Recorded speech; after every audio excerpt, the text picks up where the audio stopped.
പൊടിയാത്ത് ചായ കൊടുത്ത് സൽക്കരിക്കാൻ കണ്ട ആൾക്കാര്. നിന്റെ മനസ്സിൽ എന്തെങ്കിലും ഉണ്ടെങ്കിലേ അതങ്ങ് മറന്നിക്കേ. എന്റെ മോളെ, ഇതുപോലൊരു പൂതന നിന്റെ അമ്മയായിട്ടുള്ളപ്പോ എന്തിനാ പ്രേമേന്ദ്രനെ കയറി പ്രേമിച്ചത്? ഇറങ്ങി പോണോ? ഞങ്ങൾ ഇറങ്ങിയടി. കൂടുതൽ ഞെരിപിരി കൊള്ളാതെ അവിടെ അടങ്ങിയിരിക്കുന്നല്ലേ. കിഴവാ, നിന്നെ നോക്കിക്കൊണ്ട് നിൽക്കുന്നു. തിരിച്ചു രണ്ട് വാക്ക് പറഞ്ഞൂടെ? ഓടിയാത്ത്. മോൻ ഇവിടുത്തെ ചെക്കനാ?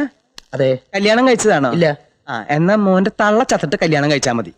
നിന്റെ കെട്ടിയോൾക്ക് സ്വൈരം കിട്ടണമെങ്കിൽ ഒടുവിൽ നീ നിന്റെ തള്ളേനെ തട്ടേണ്ടി വരും. ഒന്നെങ്കിൽ പണവും പ്രതാപവും വേണം, അല്ലെങ്കിൽ കൂടെ കൊണ്ടു നടക്കാൻ ഒരാന ചന്തമെങ്കിലും വേണം. ഇത് ഒന്നും ഇല്ലാത്ത ഒരുത്തിനെ നിനക്ക് എങ്ങനെ കയറി പ്രേമിക്കാൻ തോന്നിയിടി? നമ്മുടെ സ്റ്റാറ്റസിനെ കുറിച്ച് വല്ല വിചാരമുണ്ടോ നിനക്ക്? പ്രേമേന്ദ്രന്റെ കുടുംബം അത്രയ്ക്ക് മോശമൊന്നുമല്ല, നല്ല തറവാട്ടുകാര് തന്നെയാ. തറവാട്ടുകാര് നമ്മുടെ 7 അയലത്തെത്തും അവര്. ശങ്കു, എന്താ ഒന്നും മിണ്ടാത്ത? അമ്മ പറഞ്ഞാലും കാര്യമില്ലാതില്ല. ഈ കുടുംബങ്ങൾ തമ്മിൽ ചേർച്ചയില്ലെങ്കിൽ മനസമാധാനം ഒരിക്കലും കിട്ടില്ല.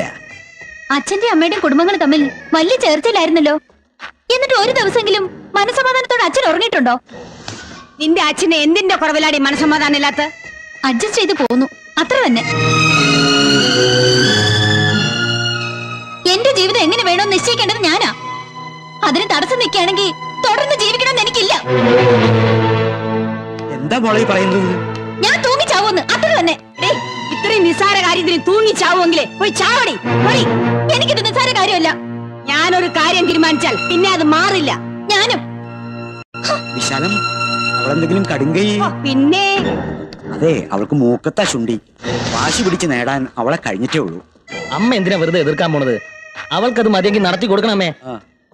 കെട്ടുന്നതും കൊണ്ടു കിടക്കുന്നതും അനുഭവിക്കുന്നതെല്ലാം അവൾ തന്നെയല്ലേ? അനുഭവിക്കട്ടെ. ഇനി വല്ല ആത്മഹത്യാശ്രമം നടത്തിയാൽ മോശപ്പേര് നമുക്കാ. നാട്ടുകാർ വേറെ വല്ലതും പറയും. പിന്നെ നല്ലൊരു കുടുംബത്തിന് ബാക്കിയുള്ളവർക്ക് പോലും നല്ല